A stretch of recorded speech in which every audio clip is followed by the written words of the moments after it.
ठीक है, और इसी के साथ ही इन यादों को कितना असल में हम होते हुए देखते हैं वो भी वक्त अब बहुत कम रह गया है। पशुपति पारस के घर से संदीप हमारे साथ सहयोगी बने हुए हैं। क्या खबर पशुपति पारस के घर से बाहर, संदीप? देखिए, घर के बाहर उतनी ज़्यादा जो है शोर शराबा या कार्यकर्ताओं का हुजूम नहीं है जैसे कि ज्योतिरादित्य सिंधिया के घर के बाहर है।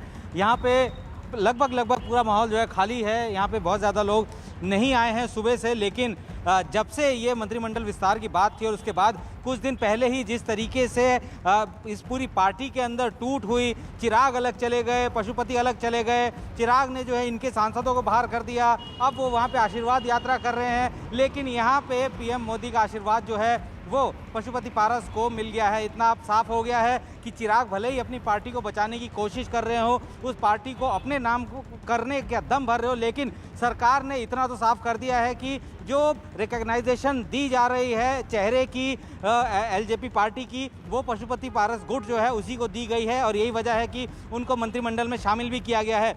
लेकिन चिराग ने ये बात भी साफ कर दिया है कि अगर उनके कोटे से मंत्री बनाया जाता तो कोर्ट जाएंगे। तो ऐसे में अब ये देखना होगा कि जब ये मुलाकात करके आ चुके हैं, प्रधानमंत्री के साथ बैठक हो चुकी है, हालांकि हम लोगों ने पूछने की कोशिश की थी तो उन्होंने नहीं बताया, लेकिन इतना ज़रूर है कि अब आने वाले दिनों में ये मसला अदालत जा सकता है। चिराग जो है जिस तरीके की बात वो कह रहे हैं कि अगर उनके गोटे से मंत्रिमंडल में अगर किसी को जगह दी गई तो वो अदालत का दरवाज़ा खटखटाएंगे। तो कह सकते हैं कि अभी एलजेपी पर काबिज होना या कब्जा करने की जो अभी फिलहाल जो स्थिति है पार्टी की, सरकार की तरफ से वो चेहरा इन्होंने दिखा दिया है कि जो पशुपति पारस गुट है वही एलजेपी का चेहरा है। और ऐसे में अब चिराग की मुश्किलें भी जो है बढ़ सकती हैं। चिराग अपने आप को कोशिश कर रहे हैं कि इस पूरी पार्टी में उनकी जो जगह है वो उनको मिल सके, लेकिन चाचा और भतीजे के बीच की लड़ाई जो है हमारे साथ अब खास खुल गई मेहमान है भी जुड़ना शुरू हो गए हैं।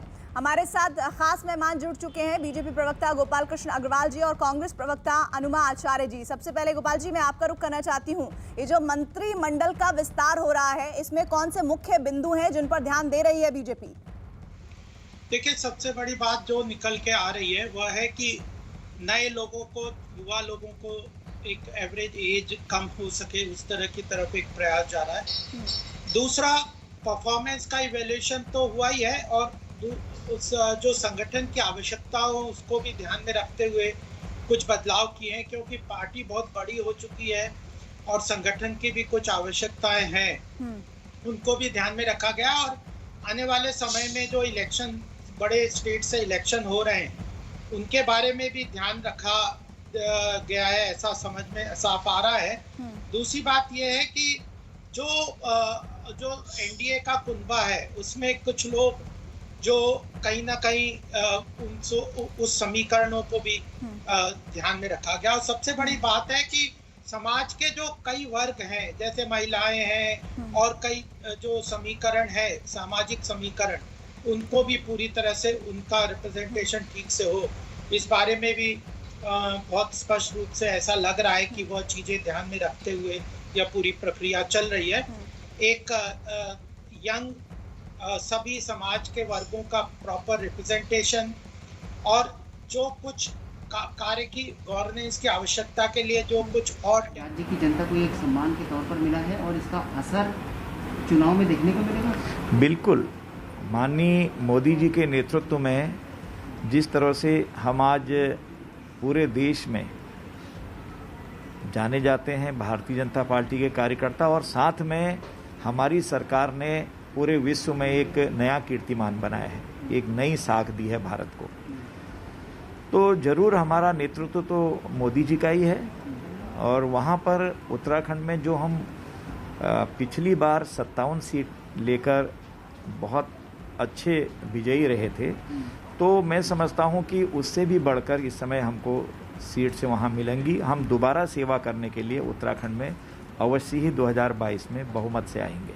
6 महीने का समय रह गया है कुल चुनाव में, ऐसे में क्या परफॉर्म उतनी जल्दी कर पाना और अपने काम को वहां तक पहुंचा पाना आसान रहेगा? हाँ, हम कंटिन्यूएशन में काम कर रहे हैं, क्योंकि हम जिस समय सत्ता में आए थे 4.5 साल अभी तक हमको हो गया है, तो बाकी समय बचा हुआ है, तो ये समय काफ़ी है। जो काम हमने 4.5 साल में किए उनको आगे बढ़ाना और नए काम करना। आते ही हमारे जो अभी मुख्यमंत्री जी हैं, यंग हैं बहुत, जवान हैं, उन्होंने उन चीज़ों पर ध्यान केंद्रित किया जो वहाँ की समस्याएं थी। जैसे हमारे अतिथि टीचर्स हैं, आपने देखा गेस्ट टीचर्स, आते ही उनकी तनख्वाह बढ़ा दी, जिसके लिए वो आंदोलन कर रहे थे। कई पॉलिटेक्निक से निकाल दिए गए थे लेक्चरर्स, उनको अंदर लेने के लिए उन्होंने सीधे सीधे आदेश कर दिए हैं। पुलिस से संबंधित कुछ ग्रेड पे का चक्कर था, उसमें थोड़ी दिक्कत थी, तो उसके लिए कमेटी बना दी, तत्काल उसकी रिपोर्ट मांगी है। तो इस तरह से एक के बाद एक अच्छे काम हमारी सरकार आगे को बढ़ा रही है, वही कामों को जो पिछले हमारे नेतृत्व ने, चाहे वहाँ पर त्रिवेंद्र जी रहे हों या तीरथ जी रहे हों, उन्होंने किए हैं। तो लगातार और लगातार हम जनहित के काम कर रहे हैं। काम के अलावा हमारे पास धवल नेतृत्व है राष्ट्र का, मोदी जी, तो उन पर पूरा देश नहीं विश्व आज विश्वास करने लगा है। आज के कैबिनेट एक्सपेंशन को चुनावी राज्यों में होने वाले जो चुनावी राज्य हैं, उनको एक तरह से खुश करने की प्रक्रिया के तहत देखा जा रहा है कि वहाँ पर नहीं, अब ये तो कोई जो जिस तरह से देखते रहे, क्योंकि हमारा तो 3 साल बाकी है, अभी 2 साल अभी पूरे हुए हैं, तो 3 सालों में काम करने का मौका मिलेगा। सिर्फ वही राज्यों का नहीं, हर राज्य का नेतृत्व इस समय लगभग है केंद्र में, तो सभी राज्यों को इसका फायदा होता है और सभी लोग मोदी जी के सारे सिद्धांत।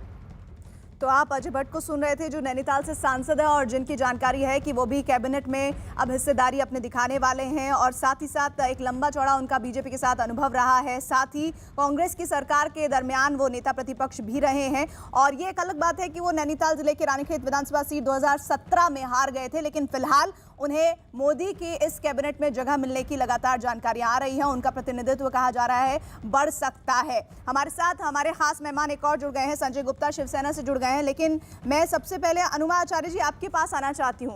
आपके नेता कह रहे हैं कि उन नेताओं को, उन सांसदों